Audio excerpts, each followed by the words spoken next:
Thanks for joining. Today, we're going to talk about the complete guide to winning online for garage door companies. Okay. And so there's no bigger problem for a business to solve. If you don't have enough customers, nothing else matters. And the reality is that the vast majority of customers are searching online. And so it doesn't matter if you're the best if they can't find you. And so today I'm going to show you the entire process from beginning to end, and you will leave this presentation with a plan to win. And so who am I and why should you listen to me? I wrote the book, Online Marketing for Garage Door Companies. We've worked with dozens of garage door companies here at Garage Door Marketers, which I founded. And I've owned a digital marketing agency since 2001. No, 2011, sorry. So it's been a long time. We've done thousands of projects across many, many industries. We've seen it all. We've kept up with it all, and we've been around a long time. So we have the experience to know. And more broadly, having worked with so many garage door companies, we kind of know the market rather well. And you'll talk to our customers. Doug is one of them. He's got great leads. Leads are improved, makes them happy. So we get great results for our customers. And so that work and those results inform what I'm going to be sharing with you today. And just a brief snapshot, when we look at where leads come from, just to kind of frame this in terms of importance, we look from July to August 2023 from our data for our customers. And what we found is that over half of the leads come from Google Maps, which is shocking if you haven't seen it before. It's rather high. The other industries that we monitor closely, it's not quite that high. But for garage doors, for whatever reason, it's rather high. A little more than a third come from Google Ads, and then the rest come from Google Organic or other. I think in this sample, Google Organic is a little lower. I think that's the one place where I'd be like, I think this cross section is not necessarily representative of what I've really expect to see in the market, but this is what the data says. But I'd guess that's closer to 10%. I think there's some miscounting there, or some skew with the particular sample of customers that we have. But I would say, 10% organic would be reasonable for garage doors. That's what I see more broadly looking at a wider sample. Okay. Another customer. We were really hesitant to change marketing companies, but we exceeded their expectations. So I just want you to understand before we get into this that what we do comes from helping our customers, and we get results for our customers. Okay. So I want to talk about what we call the digital dominance method. And it really comes from you must cover everything online, and you can't do it all at once. And so that's why we kind of organize this in the way that I have today. But I want you to keep in the back of your mind that your overall strategy and approach here should be to dominate everything. This is the phone book. This is the yellow pages, right? But it's so much more complicated now, and there's so much more ground to cover. And really the key thing to understand is people look in different places. So you can't just focus on one, because you've got your PPC shoppers, right? They're not the same as your Maps shoppers or your organic shoppers. Even your social media shoppers, there are people who ask around Facebook for who they should talk to. So you really, in order to be most effective, you've got to do it all, but you can't do it all at once. And so that's what informs our approach today. And so I'm going to give you the keys, but I need something from you in return. And it's really just simply that you're not going to listen, but you're going to act on it. If you're going to invest the time in this presentation, and we'll send out a replay, if you see something that can help you, do it now. Just take a step. And beyond that, if this gives you great value, consider working with us the next time you're in the market for a marketing company. We'd love to work with you. And some of you will say, hey, Chris, I've tried this before. We hear that all the time. And what I would say is consider whether you or your agency did it correctly. And these things change. The strategies change. Sometimes over a period of weeks. It's a moving target in digital marketing, because you've got some 800-pound gorillas that control the rules, and they do whatever they want. And so they make changes, and it messes with everybody. I'm sure you've experienced this. And you may not even have been doing the right thing. You know, again, it changes. And so you just got to be cognizant of that fact. Or you may not have been doing enough of the right thing. So if you spent $500 a month on Google ads and it didn't work, well, $500 a month may not do it for you in Google ads, depending on your market. And so that doesn't really count as trying. And I hope that makes sense. And so here's what I know. If you do these things right, and more or less in the order that I present them to you, and you do the right amount of each one for where you are, it is going to work for you. It works every time. Now, there are challenges along the way. Sometimes you got to troubleshoot what's going on. Sometimes you have to do maybe more than you anticipated. But broadly speaking, the approach I'm going to lay out here for you is the right strategy to approach becoming dominant online for your market. Okay. And so let me give you an overview of what we're going to do here. And I'm going to cover the things that you should do in order of importance from first to last. Okay. This is your roadmap. And so if you're a new business, could be a new location, or for most people, it's going to be fixing what you already have. Sure, everybody generally is already doing some or all of this. And so consider where you are and pay attention and act accordingly. Okay. And if it is a new location or you're just starting out, simply build step by step. And your goal should be to maximize your return on investment, right? That just makes sense. So let's talk about the process here. And this is the roadmap that I'm going to cover today. And I broke it down into 4 steps. And these are really, you can even think of these as phases. So depending on where you're at, this, tackle this in steps. Okay. And so we're going to go right into step 1, which is getting started. And it's exactly what it sounds like. This is if you're just getting started. And again, it could be a new location, could be a brand new company, new market, new city, whatever. The things you focus on in step 1 are these: your Google business profile, your Facebook page, and your website. Okay. That's step 1. Let's talk more about it. So your Google business profile. Why does it matter? As you saw in the data not long ago, the Google business profile should be your biggest source of leads. And it's usually easy to set up and get verified. Although many of you are probably familiar with what a pain in the rear Google has been about verifications for garage door businesses. It can be a bit of a nightmare. We run into it all the time. We help our customers with it all the time. It is what it is. But for your industry specifically, it's a challenge. Okay. So when I say it's usually easy to set up and get verified, sometimes it is. Sometimes they'll give you a hard time, even if you're a legit business, and there's no one to call, and there's no consistency between reps. It's all email. It really is a problem. But you gotta work through it. There's just no other way. And so what I would say too is, if you don't have an office address, start with a service area. It's not ideal, but you got to get it up there. That's what matters. Okay. And just as I said,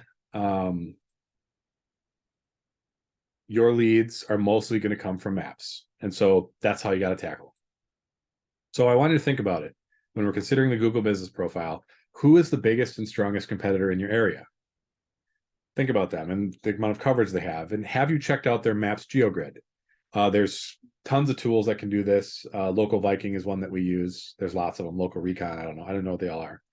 But look up the maps GeoGrid, see how they're doing, and see how you're doing, and kind of consider that that's your goal, is to get to their level and beyond. And understand that in the maps, there's room for 3. And, what difference would it make for you if you were one of those 3? And I think it'd make a huge difference. And so that's why this is foundational, number 1 priority. Get this done, get it up, and start working on it. It's a game changer. And so here's what to do. So you got to make sure you have a login for your Google My Business or Google Business Profile account. Put your company name in there. Do not add any keywords unless they're actually match your business name. That especially in garage doors, you'll get killed. And I know there's shady people who sneak through, but they disappear and they pop up somewhere else. It's not a good strategy long term. The big boys in the market, you know who they are. They don't do this, so don't do it either. Assuming your website is done, link the GBP to your website. right? And use a local number. Try to avoid using 800 numbers. People tend to view them with suspicion now, in the sense that if they're a Google Maps buyer, they are going to be looking for a local company. And 1-800 number is kind of a tell that, hey, this is like a franchise, which is fine, or a national company. And, some people will hesitate to make that call. They're going to look for somebody local. So use a local number. Use a local address. And don't use a P.O. box. Don't use a UPS store. Don't use a Regis. They don't work. You're going to get suspended if you even get through verification. If that's what you got, say you're working, you're running out of your home, you don't want to show your address, then go service area. You have to. Okay. Google is a real pain in the rear, as I've said, on verifications. You just can't get away with that stuff anymore. So if you can't at the stage that you're at afford to rent an office, or you don't want to, you're going to have to go service area. That's your choice. Upload photos. Use personal photos, but pictures of yourself, pictures of your staff, your office, trucks, your equipment, your logo, pictures of your work, pictures on jobs. People will look at that stuff and they connect and resonate with people. Think about yourself, right? If you went to a website that was all like stock photos and like something just feels wrong about it. It's the same thing with Google business profiles. Like, people want to know they're dealing with real people. And so make yourself real to them. It helps.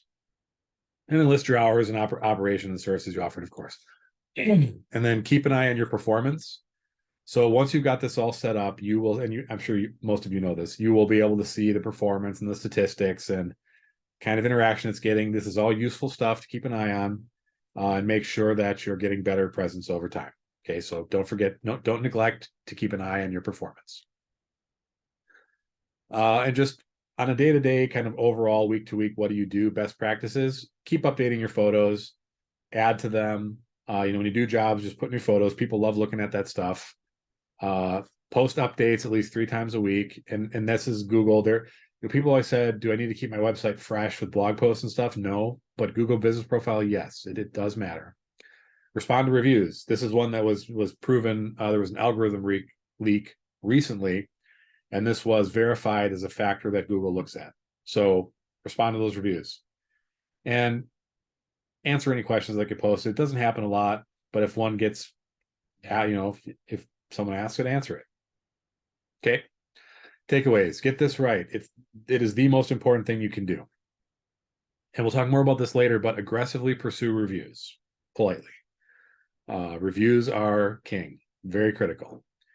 And just consider, what does the phone ringing mean for your business? Is it worth the effort? And I think it is. All right. So let's move on to the Facebook page. So why does this matter?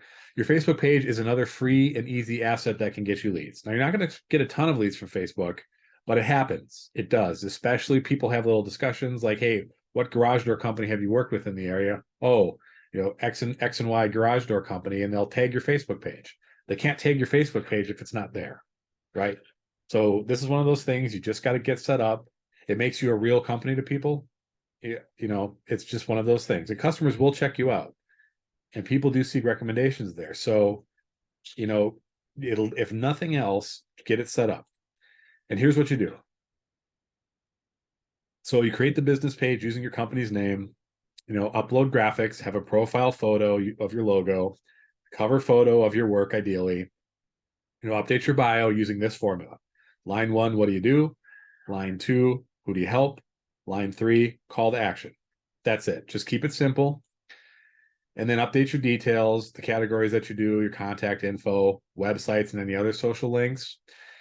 It's like setting up a Google business profile. Just get it all in there, right? Claim your custom URL. Make sure that you grab your brand on Facebook if it's available to you. If it's not, get something close. And then make sure that custom URL, to the extent that you can, matches any other social media accounts, that you have consistent branding across all of them. Okay. And when you're done, it should look something like this. And we won't go through all of this, but this is a completed Facebook page. That's all you got to do. All right. And just like overall best practices, not getting too deep in the weeds on social media right now, try to post content at least once a week. I would say whatever you're posting to your Google business profile, post it to Facebook. Just knock 2 birds with 1 stone there. And if you get I'm not a big social media guy myself, but I have a team that does that. If you don't, do some promotion about you, do some engagement about your audience, do some sharing about others. So have a mix of things that you share for people who do follow you, and then interact with other pages, people in groups as your page, like things, comment things. And always remember, with social media in general and Facebook as well, videos are better than photos, are better than text. So that's just how people consume content. So keep all that in mind as you do this work. And again, the stage here is we're getting started. You're doing basic stuff. You're doing what you need to do to launch this business or this new location. Okay. And so takeaways, your Facebook page is really more about reputation than it is about lead generation. It's another asset that showcases who you are so that people connect with you on a deeper level. And if growing this is important to you, can you post it once a week for the next month? Challenge yourself to do it. Find the time. It's important. All right, so let's talk about your website. Okay, and everybody has a website, and so we won't dwell on this too long, but it really is your most important asset. It's going to do most of the heavy lifting for you, and it helps all of your other online assets shine, especially Google Maps results because of the local content, which you're going to build over time. Okay, but ultimately people come to your website and they're going to judge you on it. They're going to judge your quality as a business, as fair as it is or is not. And so you've got to have it. You got to do it well. Your website is the hub for all of your online activity. Now, granted, your Google Business Profile, some people get along without a website, but they're shooting they're tying one hand behind their back. Don't do it. Get it up there. It can be a one pager to start. Just get something done. Get it up there. It's important. Be real and authentic. Don't do corporate speak. Don't be lame. Get a picture of yourself up there. Even I don't care if you have a face for radio. People don't care. They want to know who they're doing business with. All right. And leverage video and multimedia. So same thing as applies on social media now applies to websites too. Get the video up there, get the multimedia, get the drone shots, whatever. Make it visual, make it rich. Okay. And as you get these reviews, showcase that social proof. So put those on your website so people can see. All right. That's really it. Your website just has to look great and it has to make you real. It's your best salesperson. It works 24/7, doesn't need breaks. And once you set it up, it doesn't really cost you anything. So don't leave this aside. You can't leave getting started, step one, without a website. And so my challenge to you is, can you make your website come alive? You probably already have one. So think about ways, what can you do to make my business and myself real to my customers? And consider how a real website feels versus, again, imagine like years ago when websites were just getting started, and even now, like you'll see stock images. It has this weird, like unreal feel to it. And that turns people off and it makes them suspicious of you. And so you've got to make your website about you. Okay. Because that's really what people are coming and looking for. All right. So let's wrap up step one. Get your business profile working for you, make your Facebook page active, have a website that lets prospects get to know you. When you've got those three things done, you're done with step one.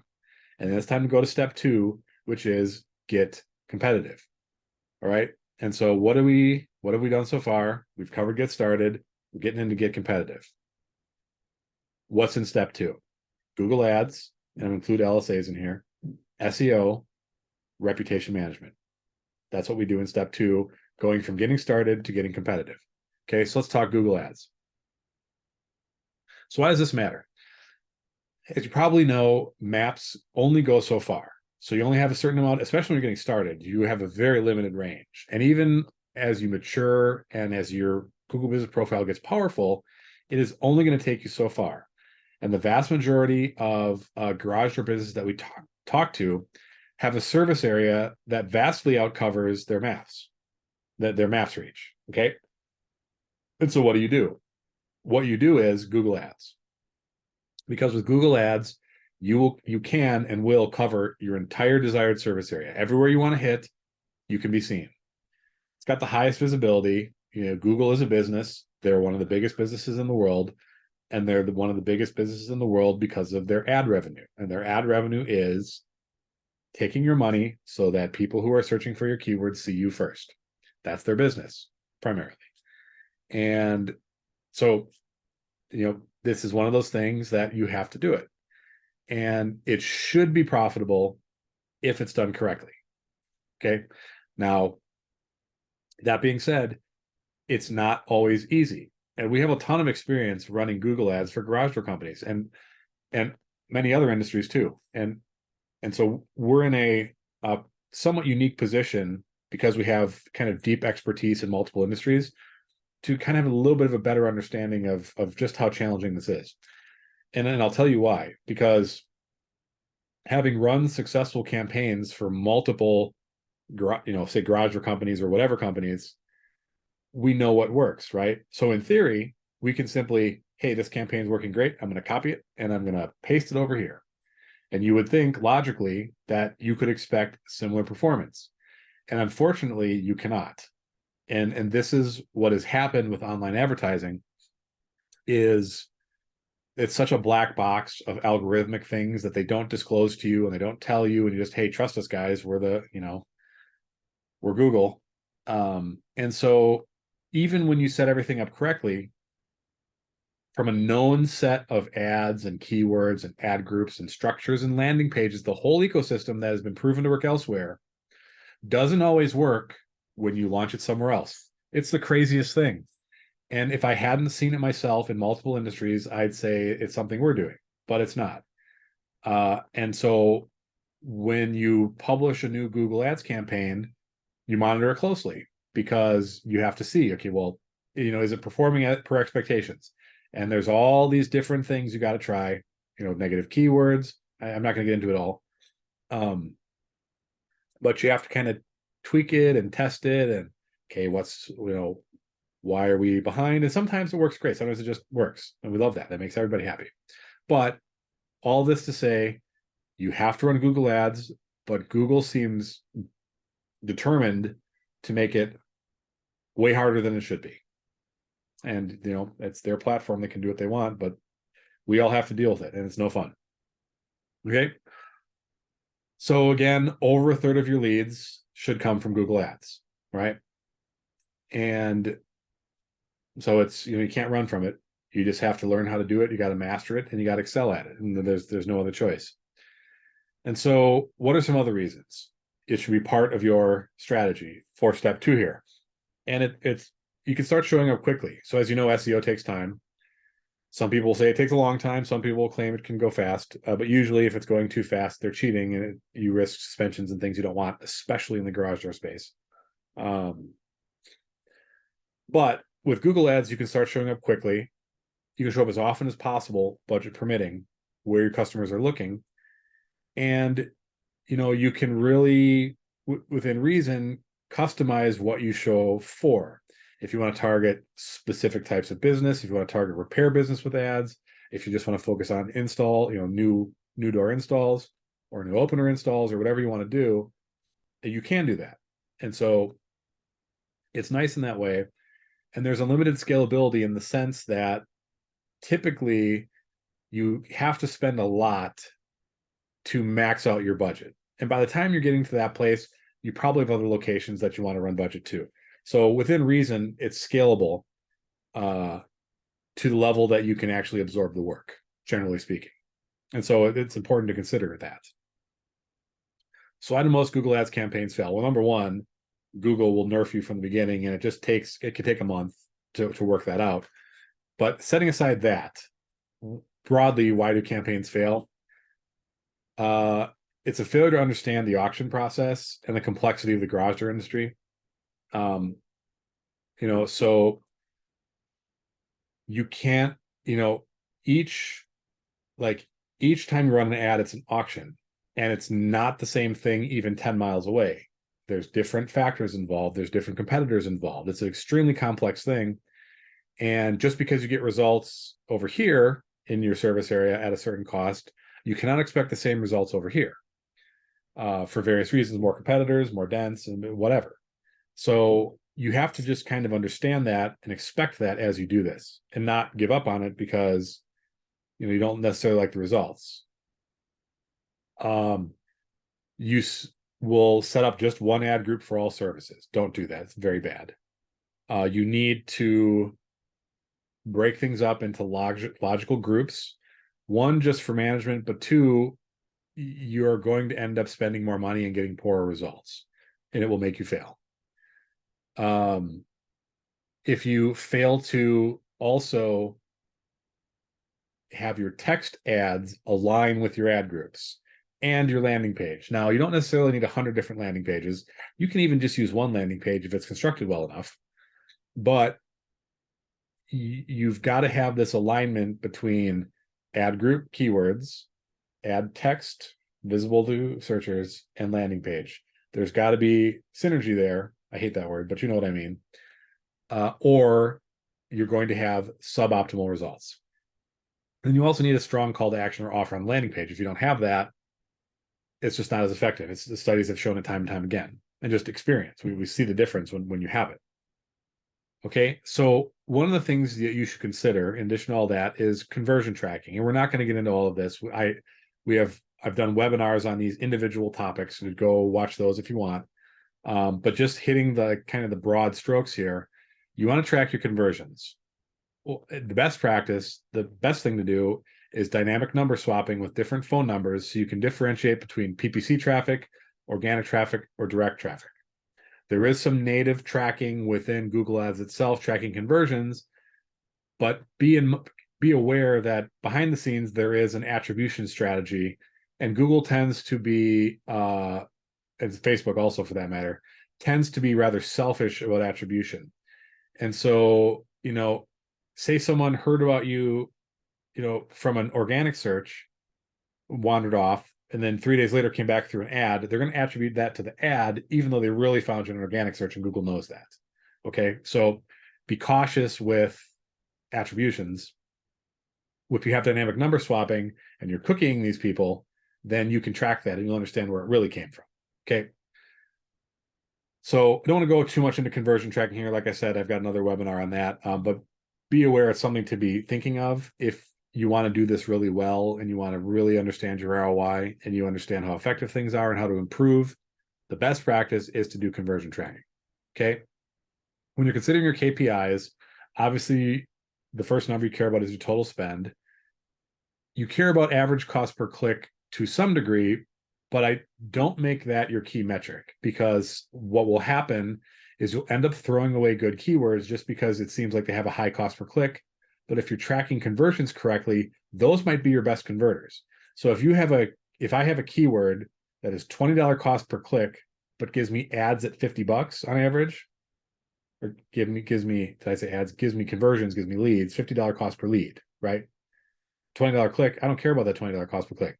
If I have a $5 cost per click, that looks great in comparison. But if my leads from that keyword cost $90, that is not a better deal. And I'm pausing the $5 keyword, right? So understand CPC is a metric, but it can be a bad metric if you're not tying it through conversion tracking, okay?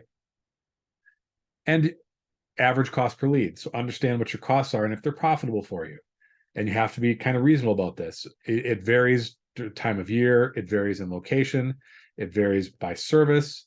So you want to kind of get into the weeds on this and understand if this is giving you profitable business. We've seen cost per leads as low as $60 from Google Ads. We've seen 90, we've seen 150. It's all over the place. And you obviously want that number as low as possible, but broadly speaking, you should take the business if it's profitable. Okay, every sort of lead has some sort of cost associated with it, but track these numbers so you can understand your ROI. That's the bottom line here. Okay, and have a good landing page. Show who you are, have an offer, call to action, social proof, all the things. Make it a great page. Give them a reason to call you. That's it. So takeaways are you can and should do ads profitably. How you do it makes all the difference. And just consider, can you see the benefit of being able to scale leads up and down as needed? I certainly can. All right, let's move to SEO. So this is a huge topic, and we're just going to go high level here. With all this stuff, I should have webinars already done or ones that will happen going a little bit more of a deep dive into these individual topics. So if I don't go deep enough here for you, I probably already have a longer recording somewhere about it. If not, it'll come. If there's a particular topic you want to hear more about, just reply to the email that comes out with a replay and let us know, and we'll put it on the list if we haven't done it yet. So why does SEO matter? Really three main reasons. The first one to me is improving your Google Maps reach, far away most important.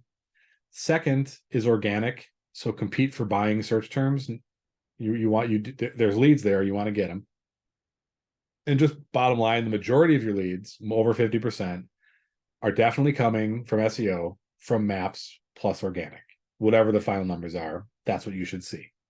Okay, so it definitely matters. And in our data, it's over 60%. I think that's reasonable. Like I said, with our particular customer set here that we happen to look at here, I think these two are slightly skewed. I think maps is slightly high. This is slightly low.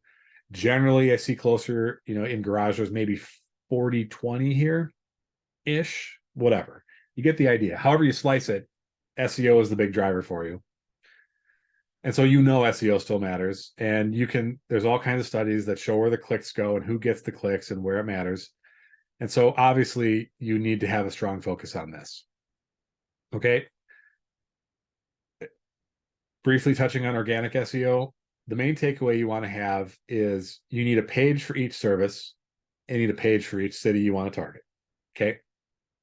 And when you design the page, keep in mind that a single page, you can really only optimize for a single keyword or a small batch of related keywords.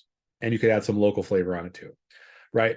So if you're in Cincinnati here, like I am, you're going to want to have a page that targets Cincinnati garage door repair.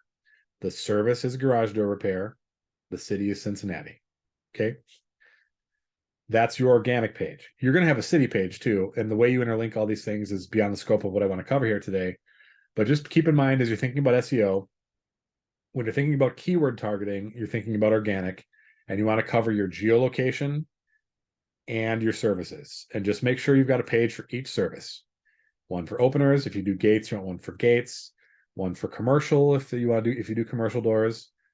Spring repair. I mean, you can separate. Now, granted, spring repair is a subset of repair, but people will say broken spring, right? So you want to have a page just for springs, right? You understand this. So keep that in mind for organic. You've got, this goes back to your website. As you build it out over time, build out these pages. They will help you in a number of ways. Okay. As far as on-site optimization goes, I don't want to get too much into this. Again, there's another presentation, but keep your page content unique, make it valuable to the searcher, optimize the key elements like title and H1. I mean, there's a million different programs that'll tell you these things. You could even use, if you use WordPress, we use rank math. Yoast is a common one that everybody knows. Not as good as it used to be. Rank math is probably the one people like most now. These things give you good enough guides for 80% of what you want to do. It gets crazy with tools like Quora, if you're familiar with it, where it's actually doing statistical analysis on ranking factors. We use this for particularly intransigent pages that don't want to move. But that's, again, far beyond the scope of what we want to cover here. Get the basics right, 80-20. That's going to get you, most of the way, unless you're super competitive. And again, that's not what you're tackling here. This is the get competitive phase, right? Off page, I would lean more towards local at this point. Again, because if you look at the breakdown of maps versus organic, you want to prioritize maps. And so get your citations, right? Get local links where you can, sponsor a little league team, whatever gets you these local links, Chamber of Commerce, you get these local links. They help both your Google Business Profile and your website if you can link to them both. And do things like press releases, and don't do stupid press releases. I mean, you do good ones, put value out there to your customer base, but use a platform that lets you get the links, right? Because that's the kind of stuff that builds up your authority. Again, outside the scope of today, but these are sort of things you should be thinking about and tackling at this phase. And talking about maps briefly, there are really three things that drive your Google business profile. As I mentioned, reviews. We're going to talk about that next. But reviews. If you hear nothing else today, get more reviews. Like literally, if you forget every single other thing I say over the hour-long presentation this is, reviews, reviews, reviews. Okay? Just get them. Local content. So your site has got to, if you want to do more in maps, you've got to tell Google you're relevant to a wider area in maps, and you do that with local content. Write about the stadium. Write about the the historic ice cream shop. Write about landmarks. Write about travel area. Right, you get my drift. Local content tells Google your site is about this locality, and when it sees that, and it sees your services, and it sees your city pages, it puts together a map of who you are and understands you have relevance there. And when you're getting reviews in these areas, all that ties together to expand your visibility. Okay. And we already talked about citations, local map links. Get those. I think you know what those are by now. So takeaways are organic and maps are 50% of your leads. This is, again, if we're getting competitive, this is still your number one priority. It's a lot of work to do it right, but you can't skip it. And I think you can see how important this is, right? This is your bread and butter. You can't skip this. All right, I'm just going to check if there are any questions. Nothing yet. That's good. If you have them, drop them in the Q&A. Otherwise, we'll keep rolling. Like I said, I've still got a long way to go, and we've been here already for over half an hour. So I'm going to keep on trucking. I'll talk about reputation management. And this is really just reviews. And reviews directly impact your maps results. Like this is the thing. And think about it from your own shopping behavior. The most and best reviews get the clicks and calls. That's it. Also, bad reviews only hurt you when you only have a few. So if you have 100 reviews and some dork leaves you a 1-star review because you've all gotten crazy reviews, they're usually illegitimate. They're just crazy people. They only hurt when you have a few, and people expect to see them. People are suspicious of 500 5-star reviews. They know that's nonsense. Okay. They're going to believe you when you have 500 reviews that have some sort of normal distribution. You got like a 4.3, 4.4 rating. It's perfectly fine. It looks real. Having all 5-star reviews, people are like, okay, whatever. They bought reviews. They don't believe it for a second, right? So don't worry about bad reviews. Worry about having enough reviews, and the bad reviews take care of themselves. So they obviously matter, and for many reasons, but the vast majority of people trust an online review as much as a personal recommendation. I don't like the phrase of this. Personally, if my friend told me to trust that business, I'm going to trust that more than some Yahoo online.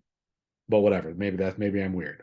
Nevertheless, they matter, right? And also an interesting fact that was shown to me here is that 3/4 of consumers think that reviews older than 3 months aren't relevant. So you've got to keep this up, because if they're stale, they're not as strong, and that makes sense, right? But these in our testing and in the testing of people we work with and other SEOs that I talk to, reviews have the strongest impact by far. Just get them. That's it. Bottom line, just get them. Strategies for doing it: leverage tools, train your team to get them, leave a printed review card with a QR code or something. The number one thing now, and people don't like to hear this, but it's true: make a call. Pick up the phone, ask how the service went, and ask for the review. That's the best strategy. It's hard, but it works. So do it, especially if you don't have enough. Get on that phone. Okay. Takeaways: having a solid and consistent review process will have a huge impact. Pick up the phone. It's the most effective. This is just clear as day. People are wise to the emails and the SMS. You still want to send them, but it's just not as effective. So now what's most effective is you get on the phone and say, hey, love if you give me a review. It really help out my business. If you did a good job for them, they may still not want to do it, but they'll at least hear you out. Okay. So let's summarize real quick here. We talked about Google ads. They're very important. They should be profitable for you. If they're not, you're running them wrong, or you're not charging enough for your services. Okay. That's bottom line. SEO is going to drive your growth, and reviews are the secret fuel on that fire. Okay. So now let's move on to step 3. Now it's time to get bigger. And remember, we've covered get started, we've covered get competitive, and now we're taking the next step. And the next step is marketing automation, social media, and new locations. Okay. So let's briefly talk about marketing automation. Why does this matter? It's going to increase your revenue, it's going to increase your lead quality, and your business will grow faster. That's it.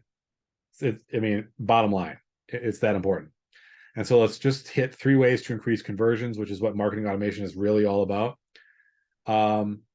Engage how your customers want to engage. So now, when you've gotten to this point in your business where you have the ability to do some of these things, you want to give your customers options. It's going to get more customers to you. So some customers like to text message. I hate it. I don't want to text message businesses, but they're making me do it. So now I'm kind of getting used to it. But I'm not a fan. But the millennials and the Zoomers, they're all about it. Okay.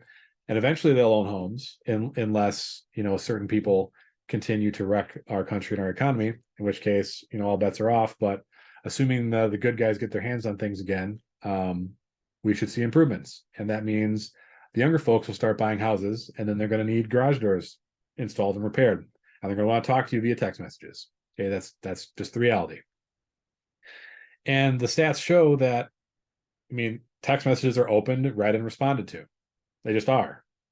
And so make it an option for your people. Follow up quickly. This is a huge one. And so leads that are not followed up within 15 minutes go cold. And the reason they go cold is because somebody else answered. So you had a shot and you blew it because you didn't get back to them fast enough. And getting back to them within 5 minutes is 21 times more effective than 30 minutes. And it just makes sense. If you're shopping, if you reach out to someone, you don't hear back, like you're busy. You got other things you want to do, or fine, I'm going to call the next guy, whatever. That's what happens. And half the leads go with the vendor that responds first. So you've got to be responsive. Okay. And that's not always possible. You might be the one fixing the garage door. So how are you going to be responsive if you're working? Well, you leverage automation. And so the ideal outcome is every lead gets an email and a text message within 30 seconds of being submitted, and a call from someone at your company, if possible, within 5 minutes. And then after that, after you give them pricing, every lead is followed up with at least 7 times via email, text, phone, until they book the job or tell you they're not interested. Okay? That's it. That's the gold standard for getting the most out of your leads. Okay? And this is what these processes can look like. It can get complicated, but once you build it, it helps you grow faster. Well, we've done it in our business. It just works. Okay? And think about it. If you followed up with all of your leads in that way, would you convert more of them? Yes, of course you would. There's no doubt about it. Okay? And what kind of impact can this have? So say you brought in 439 leads and you converted 40% of them. Okay, that's low, right? And so that's 175 book jobs. If your average ticket across all the services is $950, that's about $166,000 in revenue, which is a great ROI, right? It's 27x ROI on your spend to get it, right? Here we're assuming a $6,000 ad spend to get those number of leads. That's where the ROI comes from. Okay. Now, what if you improve your conversion rate from 40% to just 65%? So a little bit more than the 50% improvement. That now becomes 285 book jobs on the $6,000 spend. That books you 271,000 in revenue, a 44x return, or an increase of revenue of over $100,000, just from doing a better job converting the leads you already have. That's the power of this. Okay. So you're probably wondering at this point, how do I implement this in my business, right? You want to do this. Well, it's a lot. And I've got another webinar that goes into detail about how to do this. Okay. I think I did it last month. So look that one up and watch it. It'll give you a little bit more insight into how to do this. Okay. And so consider that you might not have a lead problem. You might have a conversion problem. And it's actually, once you know what to do, relatively easily solved. Okay. So takeaways here: marketing automation will let you out hustle most of your competitors. I can't tell you how many times I fill out a form locally here and nobody ever got back to me. And I needed a new pest control service, nothing. Need a new trying to think of the examples. Need like a refrigerator replaced, nothing. I had to pick up the phone. If someone else had answered my form, I would have done business with them. So most companies are still not doing this, and you will hustle your competitors. As I mentioned, you'll be more profitable on the same spend. And so ask yourself, is that worth your time? The answer is yes, of course it is. So let's talk now about social media a little more now that we're getting in kind of the next phase here. And so people do use social media platforms differently. And as when you're at this phase, you can start positioning yourself as the expert in your field. And people enjoy being taken behind the scenes of your work. It builds credibility. And so what you want to do here is decide which platforms to expand into. And a lot of this depends on your target market. Okay, so you already got Facebook set up, you're doing stuff there. That gets you grandma, that gets you the boomers.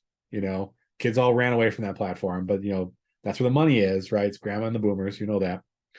And so think about where else you want to go. YouTube is huge, especially for how-to videos and just building credibility. And I think all these webinars get posted on YouTube. I think my team puts them out there. So it's a great place for them. If you want to reach millennials, apparently they're on Instagram. I am not, so I can't tell you that. This is my team telling me, and I say, great, you got it. And I think we're on Instagram. I have no idea, but I think we are. If you want to reach Gen Z, go to TikTok. Again, I am not on TikTok, but my team tells me that's where the Zoomers are. If you want to sell to Zoomers, get on TikTok. And then use LinkedIn for B2B growth. And that varies by industry. I've seen it work in some places, some not. But pick where you want to go and expand into it, or do it all. I mean, whatever you have the bandwidth for. If you have a team member that can do it, all the better. And you want to create business accounts for each platform that you want to join. And again, keep your branding consistent. Try to have the same name and handle in each place. Otherwise, you'll have 4 or 5 different handles. It gets confusing. Okay.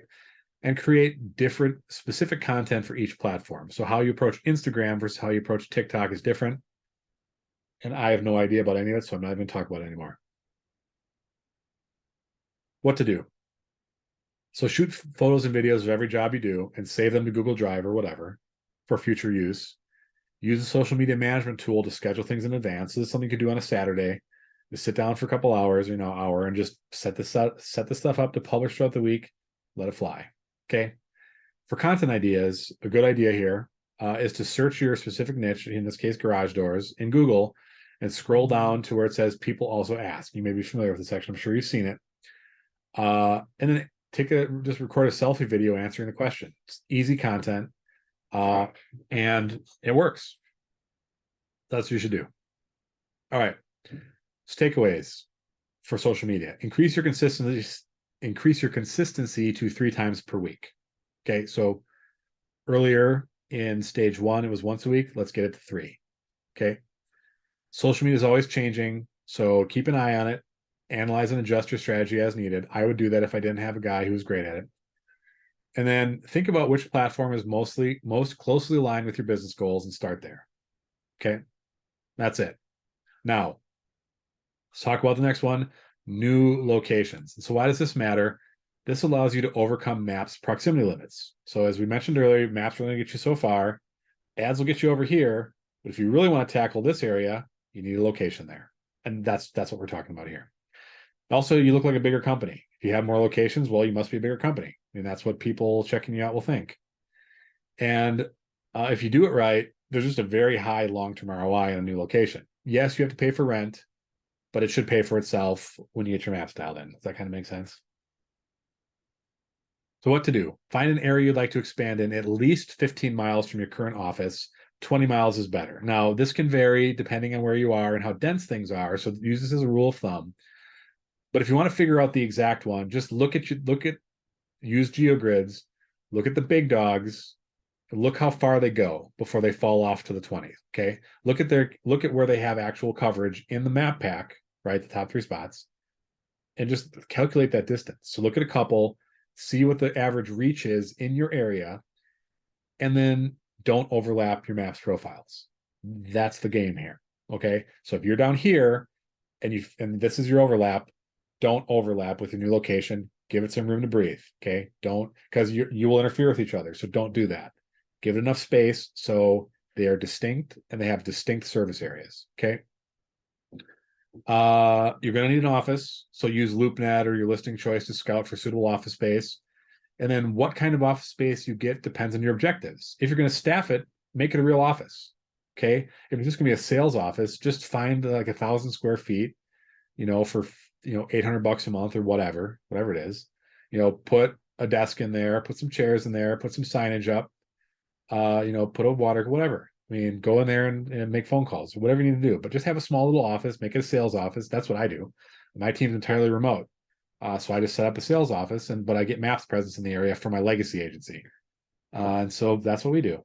And I go there from time to time. But the main thing I do is it's fun for my kids. So they'll come and have lunch in daddy's office. That's fun. But that's, the point of the office is that maps presence. It pays for itself easily. Okay. So that's really it. Do not do Regis or UPS store or anything like that. It doesn't work. Even if it works, you're going to get caught. You're going to get suspended. Then you have to re-verify, and it's a pain in the rear. Don't do it. Okay. Make sure you have an actual address that can receive mail, and ensure that you can display signage and tools and show physical control of the location. So recently, and this might date this video if you're watching it later, but even when my own office was set up, I had to go in Google Maps on my phone and record a video through Google Maps, walking through my new office, showing me opening the door. Yeah, here's my sign. Here's me. Haha, I'm in my office, right? It's ridiculous, but that's what they make you do.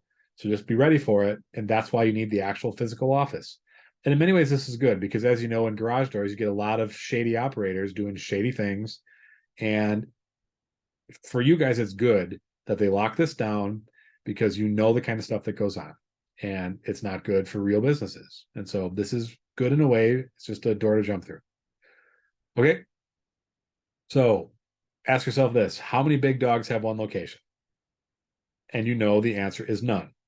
So when we're talking about getting bigger, getting more than one location is part of getting bigger. Okay. Takeaways: opening new offices is very profitable. Proceed with caution, do it right, and it'll work. And can you see what a multi-location business might do for your bottom line? And I think you can. All right, moving on to step 4. Okay, and this one's a little shorter, but it's great. And so just what we've covered, we've gone through get started, we've gone through get competitive, we've gone through get bigger. And once you've done that, get everywhere, right? Makes sense. And so what do you do for that? Well, you've got cold email, you've got Facebook ads, you've got what I call omnipresence. Okay, we're going to talk about these. So cold email. Why does this matter? So what cold email lets you do is high volume targeting of commercial prospects, and there's tens of thousands available, depending on the industries you want to target. I mean, obviously, they have to have garage doors, right? But there are industries that you might want to target. You know who your commercial customers are. Target them. And so pick the industries that you want to focus on, get a list. We scrape them. There's many ways you can do it. You can buy them, you can scrape them. But get the list together, and done correctly, it can produce a very high ROI. Because you can email cold 150 to 200 businesses a day. But once you set it up, it just flows on autopilot, and it'll make your phone ring. So there's some setup that has to be done ahead of time, but it's just set it and forget it. And when I open a new niche, if we want to target a new industry, one of the things we do is we put cold email on autopilot, and it's produced tons of leads for us. It touches tons. Okay, so it works. So what do? Well, get similar domains just for email, warm them up. So if you're bobsgaragedoorcompany.com, buy bobsgaragedoorcompany.co and bobsgaragedoorcompany.net. Okay, and those two are going to be your email domains. One primary, one backup for if you accidentally burn up the primary. Okay. Prepare a simple, short, and direct message sequence. People are not going to read 10 paragraphs. They're not going to read one. Bam, make your point and get out of there. Make it short. Okay. And then get software, get the list of commercial prospects with emails I just talked about, scrape the list, get the emails. There's a whole process to do that. And then get software that will manage a drip sequence for you, because you don't want to blast these all at once. You've got to, it's one email every couple minutes. That's how you do it. Okay. And you're obviously not doing that yourself. So you got to have software that will do that for you. And so when you've got everything warmed up and you're ready to launch the campaign, the best thing to do is to slowly ramp up quantity from 30 a day up to 200 a day. Okay. So there's some intricacies in how you do this and how you get it going. But once you're all warmed up and ready to go, it does itself.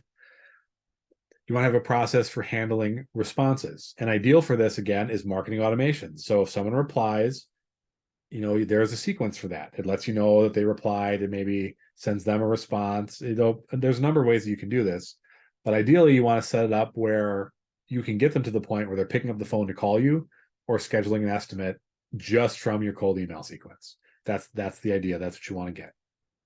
Okay. So takeaways from this is don't spam, just do careful, respectful outreach. Don't be annoying. It's mostly set and forget it. So once done, it can be very high ROI. And I just want you to consider if you can see the value of industry targeting. If you want to target commercial stuff, and not everybody does, some guys just want to do residential, and that's fine. But if you're getting everywhere, you're going to want to consider the commercial side of the business too. And those can be great customers. Okay. So let's talk about Facebook ads. Facebook ads are like Google ads, but it's kind of a different part of the funnel, right? Like Google ads, you're getting people ready to buy. Facebook ads is kind of higher up in the consider, there's all these different sales funnel models like AIDA or whatever they are, you know what I'm talking about. So this is higher funnel potentially, but you can blanket your entire service area with a relatively cheap CPM or cost per 1,000 impressions, right? If you ever look at TV or radio, they always price it in CPMs. And so Facebook is relatively cheap compared to those, or can be. Okay. And what Facebook ads will do is they can and they will develop higher funnel leads. So they might not be ready to buy, but you might get them thinking and they might reach out. Okay. So this obviously isn't for repair, but this would be for installs, or maybe they want a better opener, or who knows? I mean, there's 1,000 different things you can come up with here. And you can specifically target commercial. And the way that you do that is by taking the commercial email list that you used in the last step for email and using it to make a custom and lookalike audience in Facebook. And so it'll take that list of industries, and you can even make one for each industry, and it'll find the similar people in your area, or people that are statistically like them, all across the United States.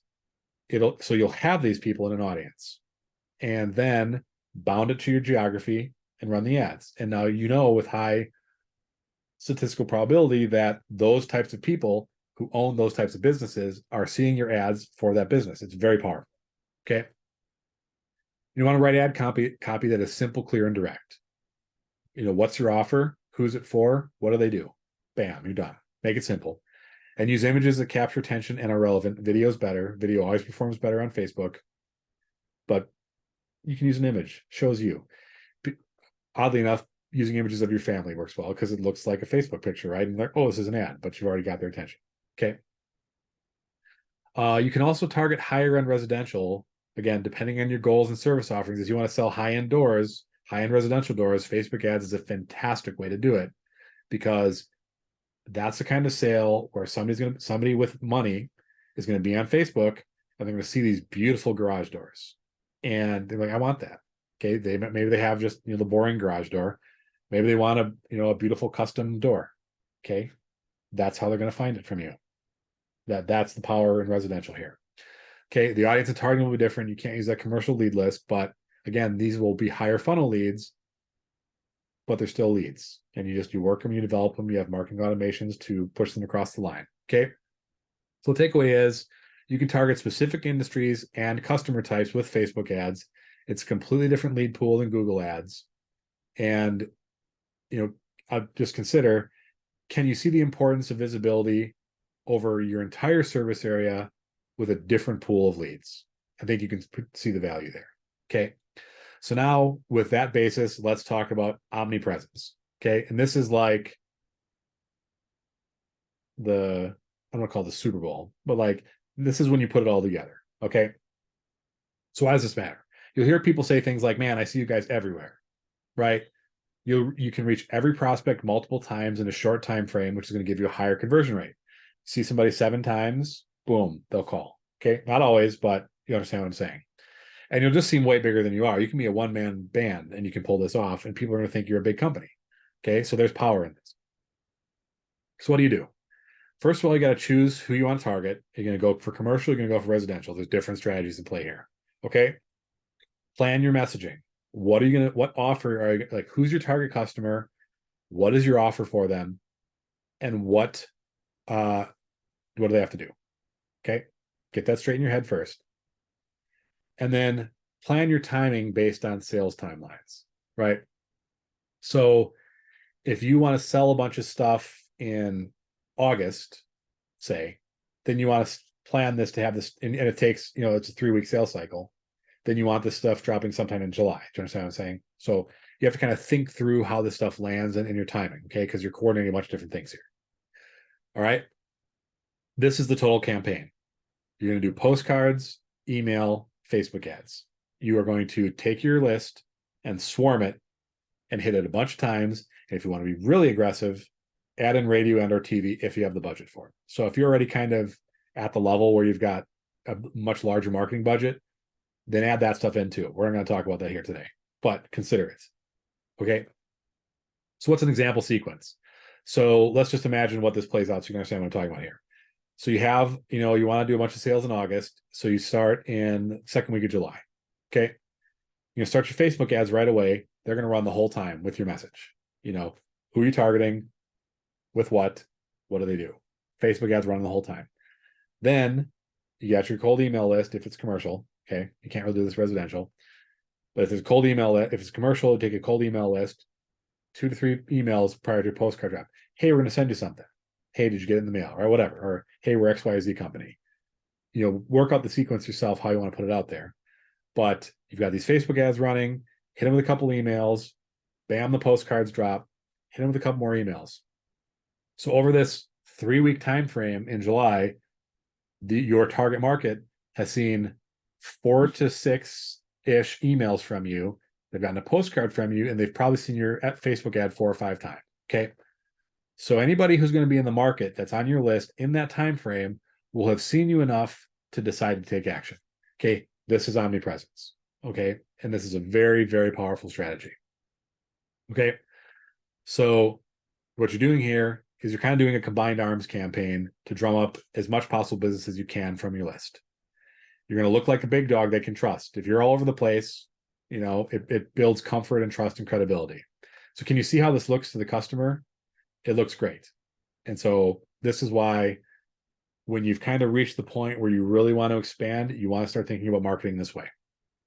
Okay. So summarizing, get everywhere. We're now kind of coming to the end here. Cold email lets you target commercial at scale and with precision. Okay. Facebook ads lets you access a different lead pool across the entire area. And when you add postcards to it, you're omnipresent. And you do a combined campaign, you're all over the place. So let's just recap. So far on this webinar, we've covered how to get started, and that's your Google Business Profile, Facebook page, and your website. Then we talked about how to get competitive with Google Ads, SEO, and reputation management. Okay. Then we talked about how to get bigger with marketing automation, social media, and opening potentially 1 or more new locations. And lastly, we talked about how to get everywhere with cold email, Facebook ads, and an omnipresence campaign. And so knowing what you know now, do you feel more comfortable using the power of digital marketing in your business? You should. Are you happy you watched this presentation today? I hope so. If not, when we send out the recap, tell me. Okay, tell me what I missed. Tell me what you'd like to hear more about. I love to get feedback on this. It's very helpful for me. So please do let me know. Now, do you realize the advantage that you can have in the market by using these cutting edge techniques? You would be surprised how few companies are actually doing these things. There's lots of market share for the taking for the savvy operator that puts this stuff into his business. Okay, can you see yourself using what I showed you today to help you grow your business? I hope so. This is the playbook. You run through this from A to Z, you will grow. Okay. Now, even if you just use a tiny fraction of what I've showed you, would you say your time was well spent? I hope so. I went fast. I hope there's enough there that you're able to bite onto something and get it done. And if not, there's webinars on most of these things, not all of it yet, but go and watch those webinars for more info and just implement it. You can do it. It's not rocket science. It's just a lot of work. Okay. Now, the other option is, we could spend more time with us going even deeper and further on how to make digital marketing impact your business. Okay. There's 2 choices you have. You can take this incredibly valuable roadmap and get to work implementing it piece by piece, step by step yourself.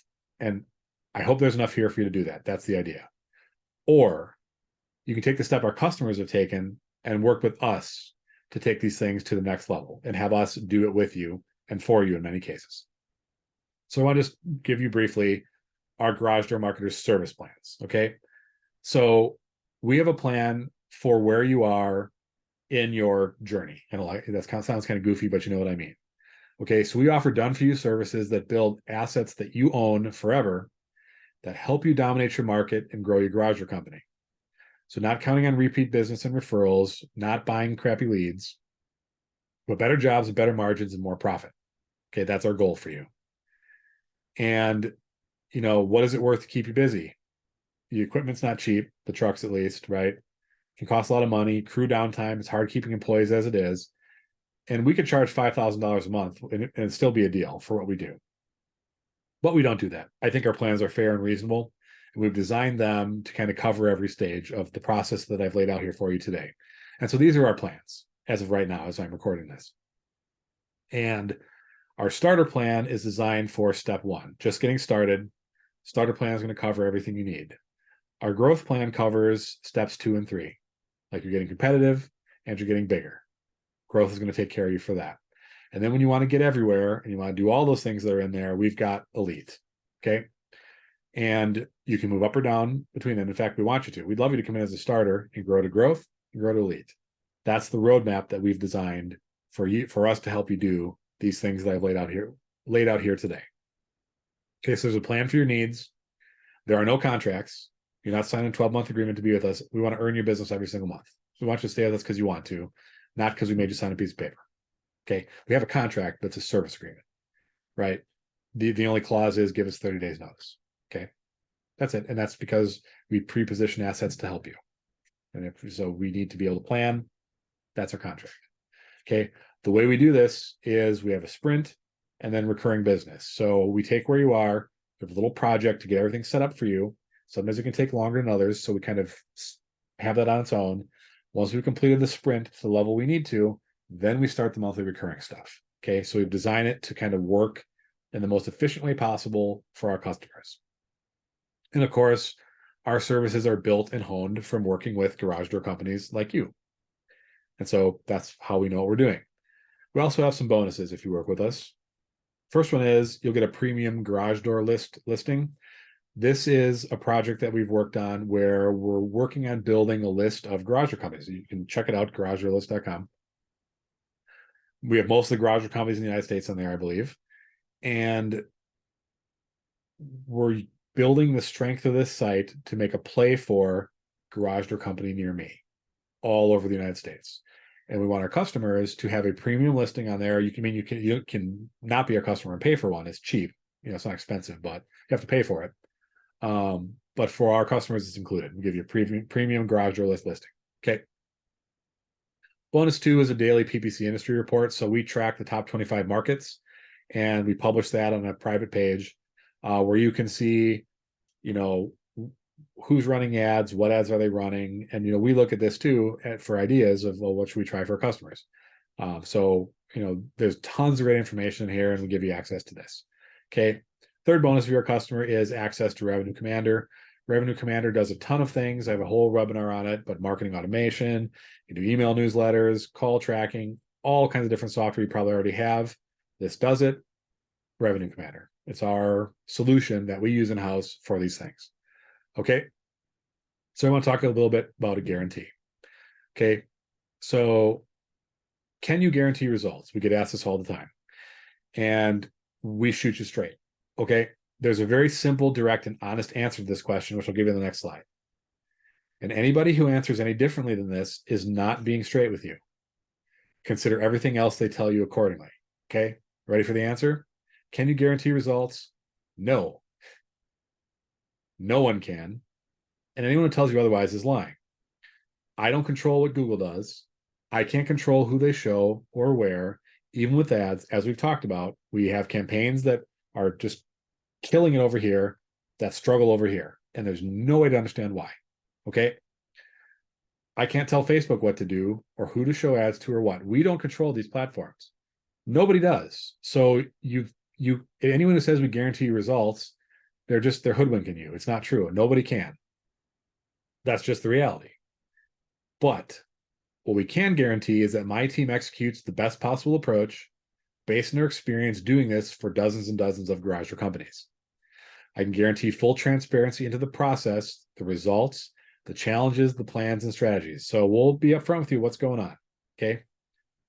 And we can guarantee you that you have to earn your business every month by not making you do a contract. So we try to position this as the most fair thing and reasonable and honest thing we possibly can. Okay. So therefore, we guarantee your satisfaction, we guarantee professional workmanship, and we guarantee you're going to get our best. So we can keep you on our team as you grow and as we grow. That's our objective. Okay. But Chris, I've been burned. We hear this all the time. Okay, and I get it. But let's be honest. Sometimes it's not the other agency. And we're gonna shoot you straight. Okay. And I want you to ask you if you feel like you've been burned. I'm not saying you haven't been, but consider this. Were you responsive to your agency? Were you patient with them? Did you give them what they needed to help you? Did you give them the time they needed? If you did, then yes, you may have been burned. And we won't do that to you. But if not, if you were pushy, if you were demanding, if you were impatient, if you tried to direct how the work was done, if you didn't give them access they needed, then you were not burned, you burned yourself. And that's the cold hard truth. And we hear this a lot, and we've dug into it, and we've checked all this other, and I'm just telling you, sometimes it's not the agency's fault. And we consider that. Okay. So just consider that yourself, and consider if you're being a fair broker in the process. And I think a lot of times it is the agency, but there's a lot of times where it's not. Okay. So be self-aware. Who else here? I can't afford this. And I understand this too. That's why we put this content out there. Okay. That's why I'm giving you the roadmap for free. You can take and do all this stuff yourself if you can't afford to hire us. And that's totally fine. I'm going to keep making content that explains how to do it so you can do it yourself.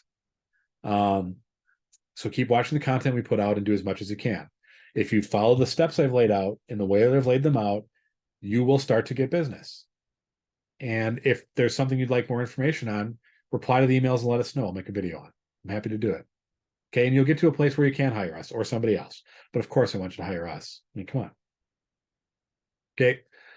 But Chris, business is down. And we're hearing this a lot. I don't know if it's Biden and the other guys messing things up. I mean, that's what I think. But I get it, but I also argue that that's why you need to do this, because if we're already in a recession, whatever lies they tell you, it's true. You know it. Business is down. And unfortunately, when business is down, you have to be more aggressive to get the business that's out there. It's just the reality. You have to fight for it. You got to be more visible. You may, not be as profitable as you have been in the past, but you've got to get the business that's out there to weather the storm until, the good guys are in charge. Put it that way. And so you can't leave this to chance, and hope is not a strategy. Years ago, you would not have been left out of the yellow pages. You would have known that was death. Okay, this is the same thing. Got to do it. Okay. But Chris, I already have a vendor. Hear this one too. And just honestly, just every customer we have already had a vendor. Everybody does. Okay. And just in full transparency, if they're great, we won't tell you to leave them. That's not the right thing to do. People do that to us. They come in and they take some fake SEO report and say, look, they're doing a bad job for you. And people regret leaving because this other agency that will do that does a bad job. We don't treat our industry partners that way. Most agencies are trying to do a good job. Sometimes they're bad. They're out there. But most people are doing their best. And so if they're doing a good job, there's no reason to get rid of them. There's just not. And so our sales process is an audit of how you're doing. So we look, are you ranking? How are you doing on maps? We'll look at all this stuff. And if you're doing great, it will show us and we'll tell you. Like, we don't lie. You'll figure it out anyway. If we wanted to lie, but that's not how we do things. Okay. But if you're not doing great and you are paying a vendor, you probably should make a change. Okay.